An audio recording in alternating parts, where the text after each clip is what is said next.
ভালো সফর করে যায়, সুন্দর সফরের বিনিময়ে যায়, নেক আমল সঙ্গী করে সফরের সামান যদি তৈরি করে যায়, তার পরকালের প্রথম স্টেশন কবরটা সুন্দর হয়ে যাবে। যার কবরটা সুন্দর হবে তার আখিরাতের কিয়ামতের মাঠে ময়দানের সময়টা সুন্দর হবে। কিয়ামতের ময়দানটা যার জন্য সুন্দর হয়ে যাবে তার জন্য জান্নাতে বসবাসের জায়গা হয়ে যাবে। জোরে বলুন সুবহানাল্লাহ। এখন এই দুনিয়াতে শুধু ওসিহাত নসিহত করার জায়গা আর নেক আমল অর্জন করার জায়গা। পরকালের জন্য নসিহত নাই, ওসিহাত নাই, সেখানে মৃত্যু নাই, দুঃখ নাই, দুর্দশা নাই, কষ্ট নাই যদি জান্নাতি হয়। আর যদি জাহান্নামী হয় তার জন্য আযাব, গজব, অশান্তি, দুর্দশা, দুঃখ, শোক, তাপের কোনো শেষ নাই। এই জন্য আল্লাহ তাআলা বলেছেন, ফারিকুম ফিল জান্নাতি ওয়া ফারিকুম ফিস সাঈর। একটি রাস্তা হচ্ছে জান্নাতের আর একটি রাস্তা হচ্ছে জাহান্নামের। অতএব মানুষ তোমরা চিন্তা করে দেখো, জান্নাতে যাইবা না জাহান্নামে যাইবা? জান্নাতের পথে হাঁটবা নাকি জাহান্নামের পথে হাঁটবা? এই জন্য আমি আল্লাহ তাআলা তোমাদেরকে চিন্তা শক্তি, বিবেক শক্তি দান করেছি। জোরে বলুন সুবহানাল্লাহ। কবি বলেছেন, আফজালুল আকলি আল মারউ, মানুষের জন্য শ্রেষ্ঠত্ব দান রবের পক্ষ থেকে হচ্ছে জ্ঞান, বিবেক, ব্রেন।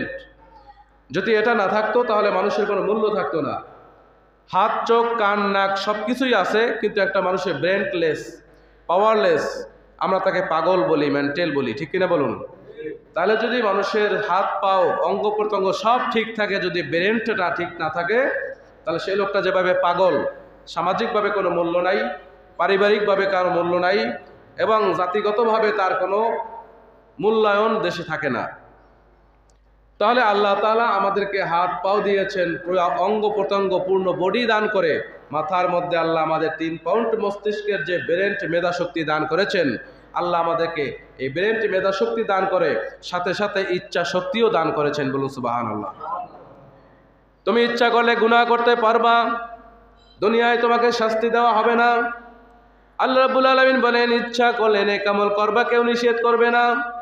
তবে ফারিকুম ফিল জান্নাতি ওয়া ফারিকুম ফিস সাঈর, একটি দল হবে, একটি গোত্র হবে, একটি ফেরকা হবে জান্নাতের, আর একটি দল, আর একটি গোত্র, আর একটি ফেরকা হবে জাহান্নামের।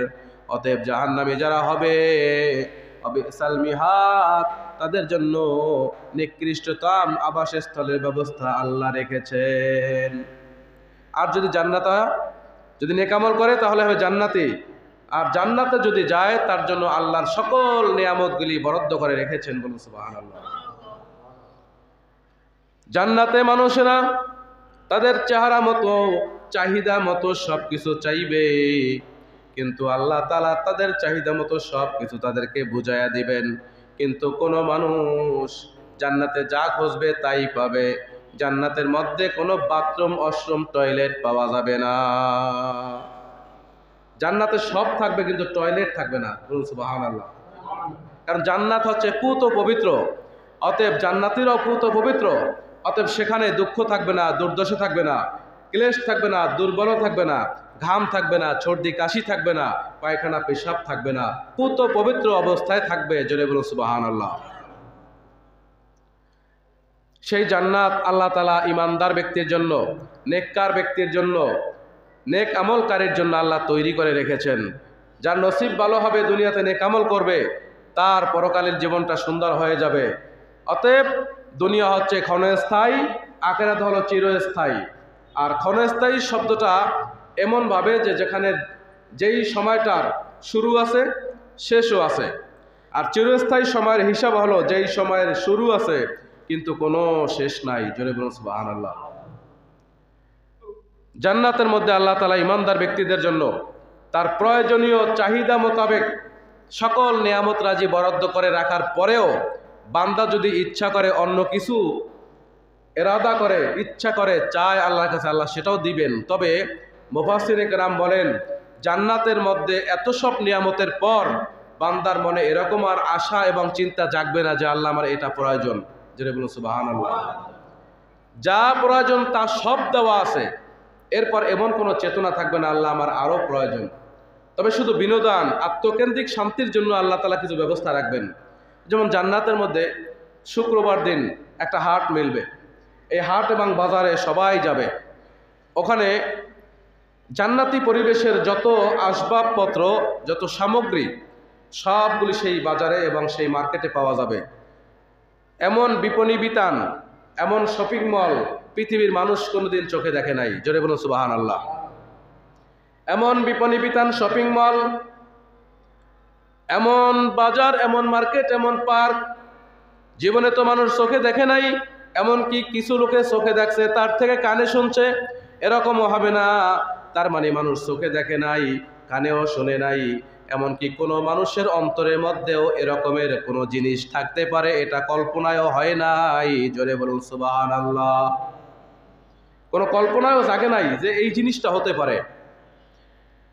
জনক বুজুর্গ আল্লামা শিবলি নোমানী রহমতুল্লাহ আলাইহি, ওনাকে এক লোক প্রশ্ন করছে যে জান্নাতের নিয়ামতগুলি কেমন হবে। তখন তিনি শুধুমাত্র উদাহরণ দিয়ে বলেছেন যে দুনিয়াতে কোনো একটি মানুষকে যদি জিজ্ঞাসা করা হয়, কোনো দেশের রাজা যদি একটা মানুষকে বলে তোমার এই পৃথিবীতে চাওয়া আর পাওয়া কি আছে, উনি যদি ওনার জীবন থেকে বলতে থাকে যে পৃথিবীর যত সুন্দরী রূপসী আছে এগুলি আমার বউ হবে, সব, অন্য কোনো পুরুষ নিতে পারবে না। এরপরে যদি বলে পৃথিবীর যত স্বর্ণ অলংকার আছে সবগুলির মালিক আমি হব। পৃথিবীতে যত ধরনের খনিজ পদার্থ থেকে শুরু করে দামি মূল্যবান পদার্থগুলি আছে, প্লাটিনাম সবচেয়ে দামি পদার্থ, পৃথিবীর সব নিয়ামত, পৃথিবীর সব বাড়ি গাড়ি যদি আমার হয়। এরপরে তাকে যদি বলা হয় আপনার জীবনের আর কি চাহিদা, তিনি যদি বলেন আমার বাড়িগুলি হবে 1000 তালা বিশিষ্ট স্বর্ণের, এরপরে রূপা, হীরক জহরত মণিমুক্তা পান্না দিয়ে তৈরি, এরপরে বাড়ির সুসজ্জিত বালাখানা, এরপরে তার দুনিয়াতে একদম বিশাল লম্বা হায়াত। এই সব চাহিদা একটা ব্যক্তি যদি এক ব্যক্তির থেকে শোনে, কোনো রাষ্ট্রপ্রধান যদি তার সকল চাহিদাগুলি দিয়ে দেয়, এরপরে লোকের দেওয়ার পরে আরো যদি মালিক বলে তোমার আর কি চাওয়া আছে, লোকটা খুঁজে খুঁজে আর কি চাইবে পায় না, মনের মধ্যে অন্তরের মধ্যে জাগ্রত হয় না।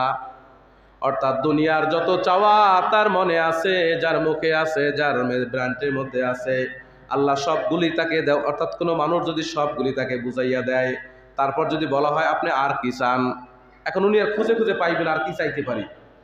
আল্লাহ তাআলা দুনিয়ার মানুষের চেতনা চাহিদা যেখানে শেষ, জান্নাতের চেতনা চাহিদা সেখান থেকে শুরু। জোরে বলুন সুবহানাল্লাহ। আল্লামা শিবলি নোমানী রহমতুল্লাহ বলেন দুনিয়াতে একটা মানুষের চাহিদার শেষ সীমানা যেখানে, আকাঙ্ক্ষার শেষ সীমানা যেখানে, তার চিন্তা চেতনার শেষ সীমানা যেখানে, জান্নাতের চিন্তা চেতনা আকাঙ্ক্ষা সৌন্দর্য সেখান থেকেই শুরু। জোরে বলুন সুবহানাল্লাহ। তাহলে এখানে আর কোনো উদাহরণ নাই, আর কোনো উদাহরণই নাই। অতএব দুনিয়াটা ক্ষণস্থায়ী। এই ক্ষণস্থায়ী জীবনের মধ্যে যে ব্যক্তি বেশি নেকামল করতে পারবে আল্লাহ তাআলা তাকে বলেন সে সফল। জোরে বলুন সুবহানাল্লাহ। এই জন্য আমি খুতবার শুরুতে আপনাদের সামনে যে আয়াতটা পড়েছি, আয়াত সংশ্লিষ্ট কিছু কথা আপনাদের সামনে আমি উপস্থাপন করলাম।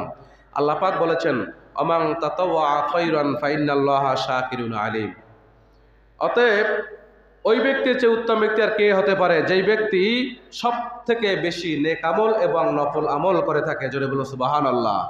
আর আল্লাহ তাআলা তাকে আদর করেন, কদর করেন, ভালোবাসেন যার আমলের মধ্যে নফল আমল বেশি থাকবে। জোরে বলুন সুবহানাল্লাহ। আল্লাহ তাআলা নফলকারীকে এত ভালোবাসেন কেন? এখন একটা প্রশ্ন তো থাকতে পারে, ঠিক কিনা বলুন? যে আল্লাহ তাআলা নফলকারীর ক্ষেত্রে এত বড় দামি কথা কেন বললেন? আল্লাহ বলেন ওমান তাতাওয়া খায়রান ফাইন্নাল্লাহা শাকিরুন আলিম। যেই ব্যক্তি নফল আমল করলো, বেশি বেশি নেক আমল তার রবের জন্য করলো, আল্লাহ তাকে বেশি ভালোবাসেন, কদর করেন, আদর করেন। বলুন সুবহানাল্লাহ। কিন্তু এরকম কোনো কথা হয় নাই যার আমল নামায় ফরজ হজ বেশি থাকবে, রোজা বেশি থাকবে, ফরজ নামাজ বেশি থাকবে, ফরজ আমল বেশি থাকবে, আল্লাহ তাকে ভালোবাসেন, এমন কথা কোরআনের কোথাও নাই। কারণ এটা তো বিধান, এটা তো করতেই হবে। এটা করবে, না করলে কি হবে? শাস্তি হবে। না করলে জাহান্নামে যেতে হবে, না করলে তার জন্য বদনসিব হবে। অতএব শাস্তি থেকে বাঁচার জন্য, জাহান্নাম থেকে বাঁচার জন্য অন্তত ঠেকাবশত রবের কাজটা অন্তত পালন করার জন্যও ফরজটা আদায় করতে পারে। কিন্তু ফরজ আদায় করার পর বেশি কাজ এক্সট্রা, নফল রোজা, নফল নামাজ, নফল হজ, যাকাত, ফিতরার মধ্যে তার অবশিষ্ট নির্ধারিত দায়িত্ব পালনের পরেও যদি আরো বেশি কিছু করে থাকে, সেই কাজটাকে নফল বলা হয়, অতিরিক্ত। তার মানে তার 1000 টাকা যাকাত হয়েছে, 1000 টাকা জাকাত পার্মানেন্টলি দিয়ে দিল, ফরজ আদায় হয়ে গেল। এরপরে এখন আরও কিছু মানুষকে দিল তার ইচ্ছাকৃতভাবে সওয়াবের আশা, এটাকে বলা হয় নফল। যেটা না করলে গুনাহ হয় না, কিন্তু করলে সওয়াব হয়, এমন আমলকে কি বলে? নফল আমল। আল্লাহ বলেন ওমান তাতাওয়া খায়রান ফাইন্নাল্লাহা শাকিরুন আলিম। যেই ব্যক্তি তার রবকে খুশি করার জন্য বেশি বেশি নেক আমল করবে, আল্লাহ তাকে ভালোবাসেন, বলুন সুবহানাল্লাহ। তার মানে বোঝা গেল নির্দিষ্ট ডিউটি সকাল 8টা থেকে 9টা পর্যন্ত গার্মেন্টস কর্মী করবে, কিন্তু 9টার পরে যদি আবার একটু এক্সট্রা 1 ঘন্টা সময় দেয়, গার্মেন্টস মালিক তাকে 1 ঘন্টার ওভার টাইম তাকে দিয়ে দেয়। জোরে বলুন ঠিক কিনা? ওভার টাইম দিয়ে দেয়। এরপর যদি আরও করতে চায় তাও দিবে। এখন এটাই মালিক খুশি হয়, দেখছো লোকটা নির্দিষ্ট ডিউটির পরে ওভারটাইমটা করে আমার প্রোডাক্ট বাড়াই দিল, আমার কারখানায় তিনি একটু বেশি শ্রম দিল, ওই লোকটার প্রতি আর একটু নজর বেশি আসে কিনা? আল্লাহ পাকও বলেন আমার নির্ধারিত দায়িত্ব পালনের পরেও বান্দা আমাকে ভালোবাসে বিদায়ী আবার তিনি মাসে মাসে বেশি রোজা করেন, আইয়ামে বীজের রোজা করেন, আশুরার রোজা করেন, শাবান মাসের রোজা করেন, আরও ফাঁকে ফাঁকে কিছু রোজা নফল আমল করেন, কারণ তিনি আমাকে ভালোবাসেন। আল্লাহ তাআলা বলেন যে আমাকে ভালোবাসার কারণে নফল আমলগুলি করলো, আমি আল্লাহ রাব্বুল আলামিন তাকে ভালোবাসি, আদর করি, কদর করি, মায়া করি। আল্লাহ পাক রব্বুল আলামিন সেই বান্দাকে বন্ধু হিসাবে গ্রহণ করে নেন। জোরে বলুন সুবহানাল্লাহ। তাহলে নির্দিষ্ট আল্লাহর ফরজ বিধানগুলি যে পালন করবে সে হবে বান্দা। আল্লাহ নির্ধারিত নিয়ম পদ্ধতির ইবাদতগুলি যিনি করবেন তিনি হবে কি? বান্দা। বান্দা হওয়ার পরে যদি আরো বেশি কিছু আমল করেন, বেশি কিছু কাজ করেন, রবকে খুশি করেন, তাহলে বান্দা থেকে বন্ধু হবে। জোরে বলুন সুবহানাল্লাহ। অতএব বান্দার থেকে তিনি এক ধাপ আগায় গেলেন। অতএব বন্ধু যিনি হয় তাকেই আল্লাহ তাআলা বলেছেন তিনি আমার ওলি। আমরা দুনিয়ার মানুষ তাকে বলি ওলি আল্লাহ, অলিউল্লাহ, ঠিক কিনা বলুন? অথবা বলি আল্লাহর ওলি। ওলি শব্দের অর্থ হচ্ছে বন্ধু। ওলি শব্দের অর্থ হচ্ছে অভিভাবক, সহপাঠী, সহকারী, সহযোগী, সাহাবী, এই সবগুলি অর্থ বিশ্লেষণ করলে আসে। তার মানে হচ্ছে ওলি হচ্ছে আল্লাহর বন্ধু, যিনি আল্লাহকে খুশি করার জন্য তিনি বেশি বেশি আমল করলো, ফরজ আমলের পরও আরো বেশি বেশি নফল আমল করলো। এই কাজগুলির কারণে আল্লাহর ওলি হয়ে গেল। আগে ছিল বান্দা, এখন হলো কি? বন্ধু। অতএব তার স্টেপ চেঞ্জ করলো, তার মর্যাদা বৃদ্ধি করলো, অতএব আল্লাহর কাছে তিনি আরো গ্রহণযোগ্য হয়ে গেল। জোরে বলুন সুবহানাল্লাহ। তাহলে নফল আমল দরকার আছে না নাই? আমাদের দেশের বাংলাদেশের মানুষের দরকার বেশি নাই। এরা তারাবি নামাজ 20 রাকাতে 8 রাকাত করতে পারলে তারা আরো খুশি, ঠিক কিনা বলুন? এরপরে জুমার নামাজের কিছু পাবলিক আছে শুধু ফরজ 2 রাকাত কইরাই দৌড়, এরকম পাবলিক আছে না নাই? বাদাল জুমা পড়ে না, কবলাল জুমাটা পড়ে কারণ আমরা একটু সময় দিই এই লইগা, নাইলে এটাও পড়তো না, ঠিক কিনা বলুন? মাসালা হচ্ছে মসজিদে সে নামাজ, সুন্নত নামাজগুলি বাসায় পড়া সুন্নত, মানে বেশি সওয়াব। সুন্নত নামাজ যেখানেই পড়বে সেখানেই সওয়াব, তবে সুন্নত নামাজ মসজিদে পড়া সুন্নত না, বাসায় পড়া সুন্নত। বলুন সুবহানাল্লাহ। মানে রসুলের আদব ছিল হুজরাখানায় পড়া, বাসায় পড়া, এরপরে বাসার থেকে সুন্নত পরে মসজিদে আসা, এটা হলো সুন্নত। এখন মসজিদে সুন্নত না পড়ে যদি বাসায় পড়ে লাভ কি? 1 নম্বর রসুলের সুন্নত আদায় হয়ে গেল। 2 নম্বর মসজিদে নববীতে সুন্নত পড়লে যে সওয়াব পাওয়া যায় সেই সওয়াব পাওয়া গেল। বলুন সুবহানাল্লাহ। এখন নিয়ম হচ্ছে সুন্নাত পরে মসজিদে আসবে, জামাত শুরু হয়ে যাবে। এখন আমরা তাদেরকে জামাতের আগে সুন্নতের একটা সময় দিয়ে থাকি, কারণ বাঙালি তো, এরা বাসায় পড়ার পরিবেশ নাই। অনেকে বলে যে বাসায় তো পরিবেশ নাই, জায়গা নাই, হ্যাঁ বাসায় তো ছবি টবি এইরকম অনেক কিছু আছে, টিভি টেলিভিশন চলে টলে, পরিবেশ নাই, পাক নাই, পবিত্র নাই, হ্যাঁ এই কারণে বাসায় আর করি না। অনেক লোক এরকম বলে।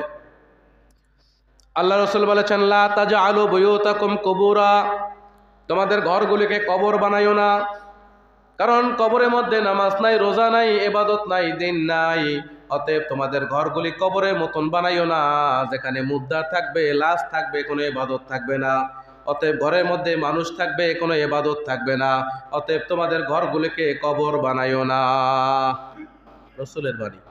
তাহলে ঘরের মধ্যে সুন্নাত নফল পড়ার দরকার আছে না নাই? এই পরিবেশগুলি করতে হবে।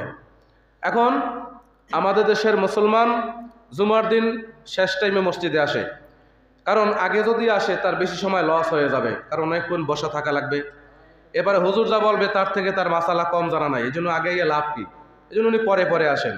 পরে আসার পরে মসজিদের পিছনে বসে থাকে, ওখান থেকে আবার যাতে নামাজ শেষ হলে আগে যাইতে পারে। প্রসঙ্গক্রমে হাদিসও না কোরআনও না, একটি উদাহরণ আপনাদের সামনে বলি। এক লোক একটা বাজে স্বপ্ন দেখছে যে আপনি 3 জন জালেম এবং বেঈমান খাওয়াইবেন। তো এই লোকটা স্বপ্ন দেখার পর জালেম আর বেঈমান খুঁজে পায় না কোথাও। পরে আবার পরের রাতে স্বপ্ন দেখলো আপনি 3 জন জালেম বেঈমান খাওয়াইবেন। উনি দ্বিতীয় দিন স্বপ্ন দেখার পরও জালেম বেঈমান টেঈমান খুঁজে পায় না, যে জালেমকে বেঈমানকে ওনার চিন্তায় আসে নাই। তৃতীয় দিন আবার স্বপ্ন দেখলো যে আপনি 3 জন জালেম বেঈমান এরকম লোক খাওয়ান, আপনি দাওয়াত দেন। তো উনি তৃতীয় দিনের পর আর খুঁজে টুজে পায় না। তো উনি ভারতের হারিয়ানা প্রদেশে বাড়ি, তো স্বপ্ন দেখার পর এক হুজুরের কাছে গেলেন, ইমাম সাহেবের কাছে, যে হুজুর আমি পর এই 3 স্বপ্ন দেখলাম যে আপনি 3 জন জালেম বেঈমান এগুলি খাওয়াইবেন, দাওয়াত দিয়ে মেহমানদারি করাবেন। এখন আমি তো 3 দিন স্বপ্ন দেখলাম, এই জালেম বেঈমান টেঈমান তো খুঁজে পাই না। তো সেখানের ইমাম সাহেব সেই স্বপ্নের তাবির অনুযায়ী ব্যাখ্যা করলেন, আপনি আজকে জুমার মসজিদে যাবেন, মসজিদে গিয়া আপনি মসজিদের গেটের সামনে দাঁড়ায় থাকবেন, দেখবেন মসজিদে সবার শেষে যায় কারা, আবার মসজিদ থেকে সবার আগে বের হয় কারা। তো উনি ঠিক ইমাম সাহেবের কথা মোতাবেক জুমার মসজিদে গেটে গিয়ে দাঁড়াই আছে। দেখে 3-4 জন লোক আসছে একদম শেষ টাইমে, হুজুরের খুতবা নামাজ শেষের পরই আবার তারাই আগে শুরু করছে। তো উনি চিন্তা করেন এই তো পাইয়া গেছি, আমি মাসালা পাইয়া গেছি, সমাধানও পাইছি। ওনাদেরকে পিছন থেকে দৌড় দিয়ে দাঁড়ান ভাই, আপনাদের কথা আছে। কি কথা? যে আমি আপনাদেরকে দাওয়াত দেব, আপনারা আমার বাড়িতে আগামীকাল দুপুরে মেহমানদারি করবেন। কি কারণে খাওয়াইবা? না কারণ নাই, এমনিতেই খাওয়াবো, আমি স্বপ্ন দেখছি তো তাই। তুমি স্বপ্ন দেখছো, খাওয়াইবা কেন, কি কারণে? আর তারাও তো দুষ্ট প্রকৃতির লোক, তারা চিন্তা করছে আমরা তো দুষ্ট মানুষ, আমরা তো মানুষের ভালো চাই না, আমরা পোংটামি করি, দুষ্টামি করি, ও আমগো খাওয়াইবে কি লেগা, চিন্তার মধ্যে মাথাও কাজ করতেছে। বলো কি কারণে খাওয়াইবা? তখন তিনি বললেন আমি 3 দিন পর্যন্ত স্বপ্নে দেখলাম, স্বপ্নে আমাকে কে যেন বলে 3 জন জালেম বেঈমান খাওয়াইবেন। আমি 3 দিন স্বপ্নে দেখার পরে আমি ইমাম সাহেবের কাছে গেলাম, গিয়া জিজ্ঞাসা করলাম স্বপ্নের তাবির কি। ইমাম সাহেব বলেন আপনি নামাজের শেষে যে আসবে মসজিদে, আবার যে আগে যাবে, এরকম লোক খুঁজে নেবেন, তাদেরকে খাওয়াইয়া দিবেন। তো আমি এই 3 দিন স্বপ্ন দেখার পরে ইমাম সাহেবের মাসালা নিয়ে দেখলাম আপনারা শেষে আইছেন মসজিদে, আবার মসজিদ থেকে আগে গেছেন, এই জন্য আমি আপনাদেরকে খাওয়াবো। বেড়া তো খাইপে টিপে লাভ টাপ দিয়ে উঠছে। তো এই হলো একটা ঘটনা, মানে স্বাভাবিক একটা ব্যক্তির স্বপ্ন। তো আসলে ভালো কথা, স্বপ্নটা একদম কোরআন হাদিসের না হলেও একটা মাসালার সাথে কিয়াস সম্পৃক্ত। শরীয়তের মূল উৎস হলো 4টি। কয়টি? শরীয়তের, অর্থাৎ আপনি যে নামাজ পড়বেন, রোজা করবেন, হজ করবেন, জাকাত দিবেন, ইসলাম পালন করবেন, ইবাদত করবেন, চাকরি করবেন, বাকরি করবেন, বিয়া শাদী, মেলা চলাফেরা, এরপরে সংসার পরিজন, এই সব জীবনের মধ্যে আমাদের যে শরীয়তের মাসআলায় চলার যে মাসআলা বিধান আছে, এর মূল উৎস হলো 4টা। কয়টা? 1 নম্বরে কোরআন, দলিল নিতে হলে কোরআন। 2 নম্বরে কোরআনে না পাইলে হাদিস, হাদিসে না পাইলে ইজমা। ইজমা মানে তৎকালীন যুগের শ্রেষ্ঠ মুফাসসির, মুহাদ্দিস, ফকিহ, এদের যে ঐক্যমতের ভিত্তিতে যে মাসআলা বিন্যস্ত করা হয়েছে, এই মাসআলা, এটা যদি না হয় তাহলে কিয়াস। যে তারা যেমন আমাদের যুগে এখন ফকিহ নাই, যেমন আব্দুল ইবনে মুবারক রহমতুল্লাহ, ইমাম আবু হানিফা রহমতুল্লাহ, ইমাম আহমদ ইবনে হাম্বল, ইমাম তিরমিজি, আবু দাউদ, মুসা, ঈসা, এরপরে ইমাম বুখারী, এদের যুগের যে আলেম যারা, এদের যে বিচক্ষণ শক্তি, চিন্তা শক্তি, মাসালা উদ্ভাবনের যে জ্ঞান ছিল, প্রজ্ঞা, এরকমের আলেম এখন আর নাই। এটা আস্তে আস্তে লোপ পাচ্ছে। তাহলে কিয়াস মানে হচ্ছে এখন আমি মোবাইলের রিংটোনটা কি দেব, এটা তো ওই আলেমরা বলে যায় নাই, কারণ সেই যুগে মোবাইল ছিল না। মোবাইলের রিংটোন, পাখির ডাক, হাঁসের ডাক, মুরগির ডাক, গান, গজল, কোনটা দেব, কোনটা বৈধ, এইটা মাসআলা খোঁজার জন্য ওই ইজমার অনুসরণ করে বর্তমান যুগের আলেমরা যে ফতোয়াটা দেবে, এটা হলো কিয়াস। যেটা বলুন সুবহানাল্লাহ। তাহলে কোরআন, হাদিস, ইজমা, কিয়াস, এই 4টা হলো শরীয়তের মূল উৎস। অতএব এই শব্দটা কিয়াসের মধ্যে পড়ে। তার মানে যারা ভালো মানুষ, ইমানদার মানুষ, যারা সহি পরেজগার, তারা মসজিদে আগে আসবে, এটা তাদের নমুনা। যারা পোংটা টাইপের লোক, দুষ্ট টাইপের লোক, যারা সামাজিক নামাজি, তারা মসজিদের শেষে আসবে। তবে যার কাজের জন্য আসছে তার জন্য মাসালা ভিন্ন, সেটা ইসলামও ভিন্ন করেছেন। কিন্তু ইচ্ছাকৃতভাবে মসজিদের শেষে আসা, ইচ্ছাকৃতভাবে পরে পরে আসা, এইসব ব্যক্তিরা হচ্ছেন দুর্বল ইমানের লোক। তাদের চিন্তাই হলো মসজিদে গিয়ে আগে আসবো, সুন্নতের দরকার নাই। অতএব সেই ব্যক্তিরা কোনো দিনও কশ্চিন কালেও আল্লাহর ওলি হতে পারবে না। কথা বুঝতে পারছেন? কারণ যার মধ্যে আল্লাহর প্রেম, মহব্বত, এক্সট্রা ভালোবাসা না থাকবে, এক্সট্রা কাজ যার মধ্যে না থাকবে, আবেগী মন, আবেগী কাজ যার মধ্যে না থাকবে, আবেগী এবাদত, উচ্ছ্বাসিত এবাদত যার না থাকবে, সে কোনোদিন ওলি হতে পারবে না। হ্যাঁ, তবে কিছু ঈমান থাকার কারণে জান্নাত পেতে পারেন, জান্নাতে যেতে পারেন, যেহেতু ঈমান কিছু আছেন এজন্য। কিন্তু পরিসংখ্যানটা হলো আল্লাহর ওলি যারা হবে, আল্লাহ বলেছেন লা খাউফুন আলাইহিম ওয়ালা হুম ইয়াহজানুন, তাদের ভয় নাই, দুশ্চিন্তা নাই, টেনশন নাই, এবং তারা দুঃখিত হইবে না, লাঞ্ছিত হইবে না, ফিদ দুনিয়া ওয়াল আখিরা, দুনিয়াতেও হবে না, পরকালেও হবে না। হ্যাঁ, দুনিয়াতে যদি কেউ তাদেরকে লাঞ্ছিত করতে চায় তাহলে তারা এর পূর্ণ শাস্তি পেয়ে যাবে। পৃথিবীতে নেককার ইমানদার ভালো মানুষ যারা, তাদেরকে যারা অবজ্ঞা করবে, অবহেলা করবে, তাদেরকে যারা লাঞ্ছিত করবে, এবং পিতামাতার সাথে যেই সন্তান দুর্ব্যবহার করবে, এই দুই ব্যক্তির শাস্তি আল্লাহ দুনিয়াতেই দিয়া দিবেন। এই দুই ব্যক্তির শাস্তি কি দুনিয়াতেই পেয়ে যাবেন, পরকাল তো আছেই। মনে করেন আপনি যত বড় অন্যায় করেন, আপনার পাপের শাস্তি দুনিয়ায় দেওয়া হবে না, কিন্তু শুধুমাত্র দুটো জায়গায়।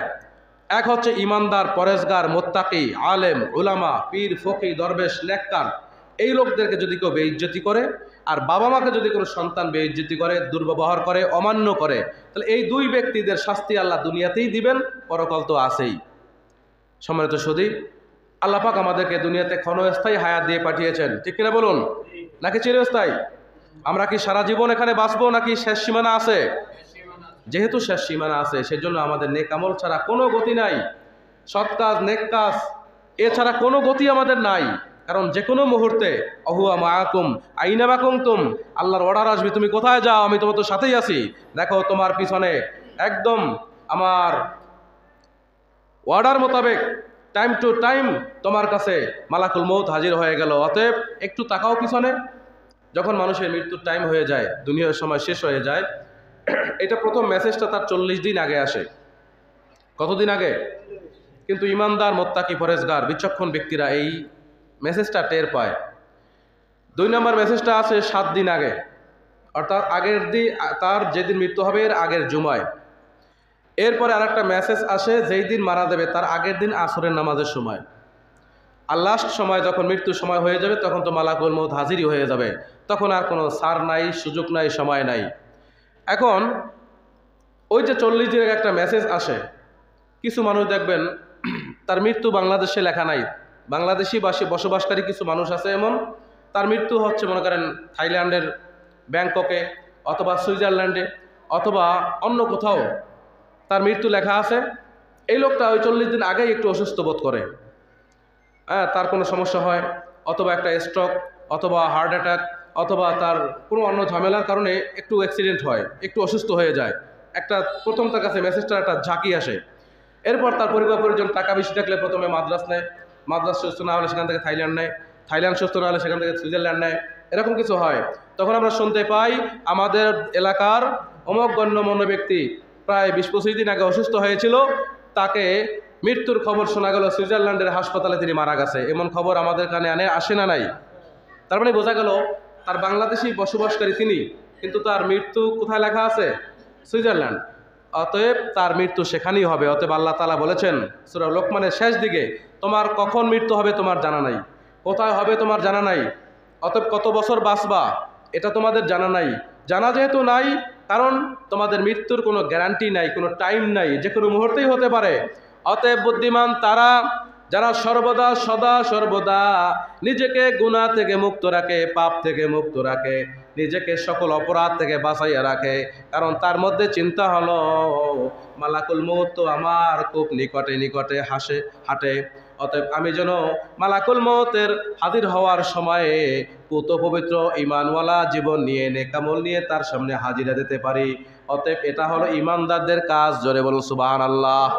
এমন ব্যক্তি যদি হয়ে যায়, তার কাছে মালাকুল মৌত এমন একটা সুন্দর লাল রুমাল নিয়ে আসবেন, আসার পরে বলবেন ইয়া আইয়াতুহান নাফসুল মুতমাইন্নাহ ইরজিই ইলা রাব্বিকি রাদিয়াতাম মারদিয়া ফাদখুলি ফি ইবাদি ওয়াদখুলি জান্নাতি।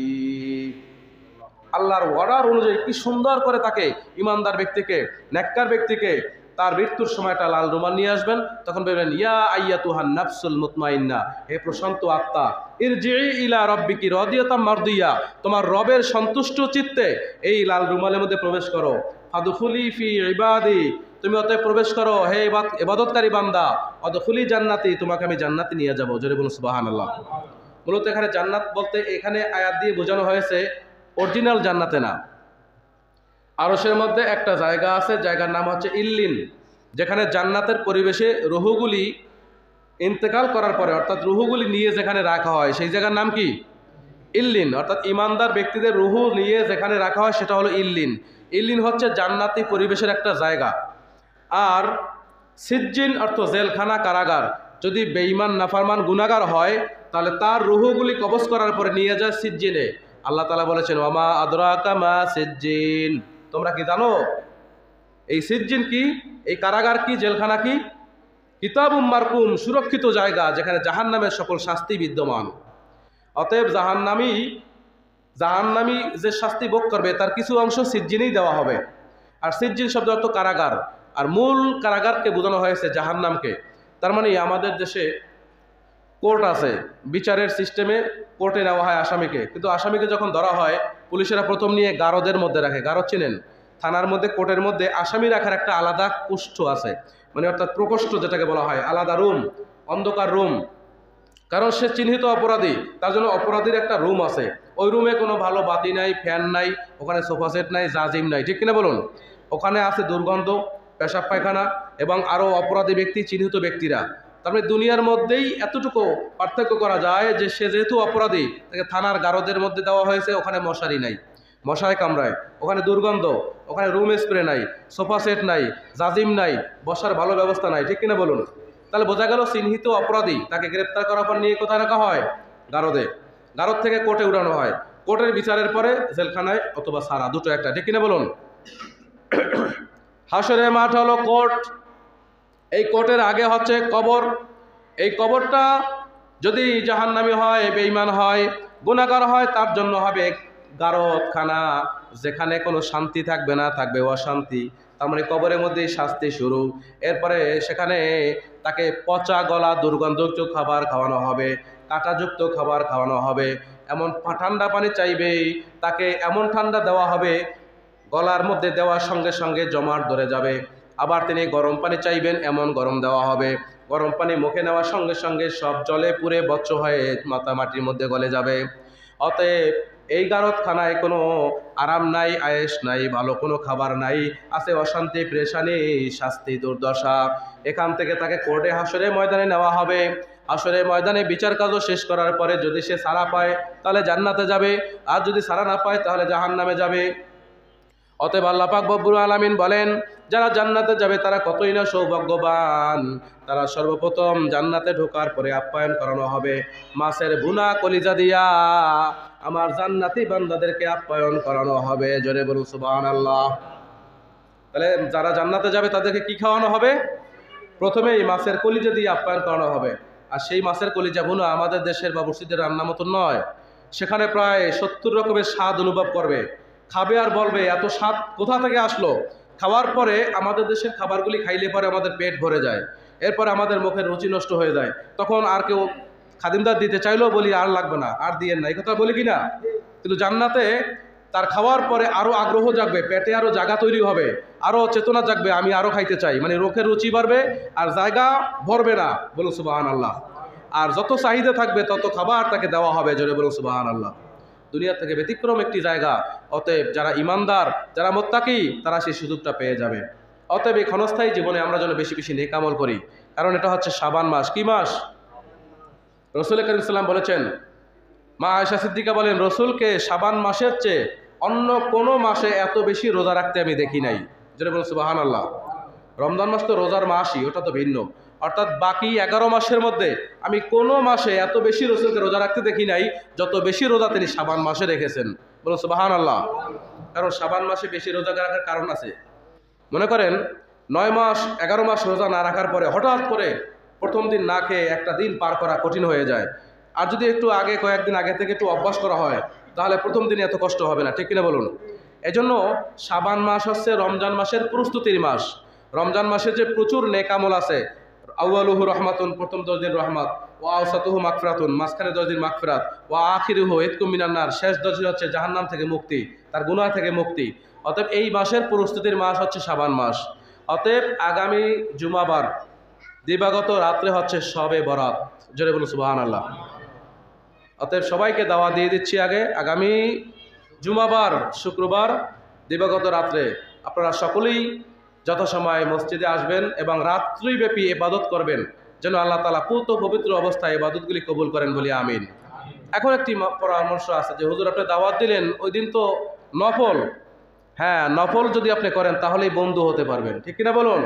কারণ আল্লাহ নফলকারীকে আল্লাহ ভালোবাসেন বেশি। আল্লাহ বলেছেন আমাং তাতাওয়া খাইরান ফাইনাল্লাহা শাকিরুন আলিম। যদিও ওই দিন নফল, ওই দিন ঘুমাইলে তোমার কোনো গুনাহ হবে না, তবে যদি তুমি জেগে থাকো তাহলে তোমাকে এত বেশি নেক আমল দেওয়া হবে যে বনু কলব গোত্রের যতগুলি বেড়া বকরি ছিল তাদের গায়ে যতগুলি পশম ততগুলি নেক তোমাকে ওই রাত্রে দেওয়া হবে। তাহলে ওই রাত্রে ইবাদত করলে লস না লাভ? অতএব আমরা লাভ খুঁজবো, আমরা ফরজ আর নফল সুন্নত খুঁজবো না, আমরা খুঁজবো কি? অতএব ইমানদার ব্যক্তির কাজ হচ্ছে লাভ খোঁজা। অল্প পয়সায় বেশি লাভ পাওয়া যায় এমন ব্যবসায়ী ভাগ্যবান না? তাহলে আমরা তো ব্যবসায়ী, আল্লাহ তাআলা আমাদের সাথে ব্যবসা করতেছেন। আল্লাহ বলেছেন ইন্নাল্লাহা আশতারা মিনাল মুমিনিনা আনফুসাহুম ওয়া আমওয়ালাহুম বিআন্না লাহুমুল জান্নাহ। হে বানি আদম, আমি তোমাদের সাথে একটা ব্যবসা করতে চাই, ব্যবসাটা করবো আমার সাথে। ব্যবসা হয়েও ব্যবসায়ী পার্টনার হবো আমরা দুইজন, আমি আল্লাহ তোমরা বান্দা। অতএব আমার সাথে ব্যবসা করলে তোমরা লাভবান হইবা, তোমরা পরিপূর্ণ হইবা। কিন্তু জেনে রাখো আমার সাথে ব্যবসা করলে লসে পড়বা না, ক্ষতিগ্রস্ত হইবে না, তোমাদের ব্যবসার পণ্যর কোনো ক্ষতি হইবে না। ব্যবসাটা কি? তোমাদের জান আর মাল, তোমাদের সম্পদ আর জীবন, এটা আমার পথে চালাইবা, আর আমি তোমাকে এর বিনিময়ে জান্নাত দেবো। বলুন সুবহানাল্লাহ। তাহলে আমাদের লাভ দরকার, ঠিক কিনা বলুন? শবে বরাত আমরা আনন্দের সাথে এবং আমাদের আগ্রহ উদ্দীপনা নিয়ে আমাদের আপনজন, আত্মীয় স্বজন, যারা ছোট বাচ্চা টাচ্চা আছে সবাইকে নিয়ে আমরা আনন্দের সাথে মসজিদে আসবো, সারা রাত ইবাদত করবো, আল্লাহর কাছে গুনাহ মাফ চাইবো, এবং শবে বরাতের রাত্রে আল্লাহ তাআলা বাকি এক বছরের রিজিক বরাদ্দ করেন। বলুন সুবহানাল্লাহ। রিজিকের ব্যাখ্যাটা দিলাম না, আরেকদিন দেবো। রিজিক মানে খালি খাবার এটা না, কিন্তু রিজিক মানে আপনার স্বাস্থ্য কেমন থাকবে, আপনার ছেলে সন্তান কেমন হবে, মানুষ হবে না, জালেম হবে না, বেঈমান হবে, আপনি ভালো চলবেন, আপনার কাজকর্মের মধ্যে উন্নতি হবে। এই মানে রিজিক শব্দের অর্থ হলো ব্যাপক কল্যাণ। জোরে বলুন সুবহানাল্লাহ। রিজিক শব্দ মানে খালি খাইলাম, ভালো খাইলাম, ইলিশ মাছ, গরু গোস্ত, পোলাও, এটা না কিন্তু। রিজিক মানে আপনি সর্বদিক থেকে দুনিয়ার কল্যাণে থাকবেন, এটার নামই হচ্ছে রিজিক। অতএব রিজিক মানে হচ্ছে দুনিয়ার সর্বোপরি কল্যাণে নিজেকে আল্লাহ যদি কবুল করেন, সেই রিজিক যেন আমাদেরকে আল্লাহ উত্তম রিজিকটা দান করেন, সেটা শবে বরাতের রাত্রে এটা আল্লাহ তাআলা বাজেট করেন, পেশ করেন। জোরে বলুন সুবহানাল্লাহ। বলে এটা আল্লাহর সিস্টেম। রিজিক তো লেখা হয়েছে জন্মের 70,000 বছর আগে, কিন্তু তারপরও ওখানে তো লেখা আছে, কিন্তু লেখাটা বন্টন করে তো দেওয়া হয়, ঠিক কিনা বলুন? আল্লাহ তাআলা আমাদেরকে ঈমানদার নেককার হিসেবে কবুল করুন। যতগুলি কথা বলেছি আল্লাহ তাআলা আমাদেরকে কথাগুলি মেনে চলার তৌফিক দান করুন বলি আমিন। আখির দাওয়ানা আলহামদুলিল্লাহি রাব্বিল আলামিন।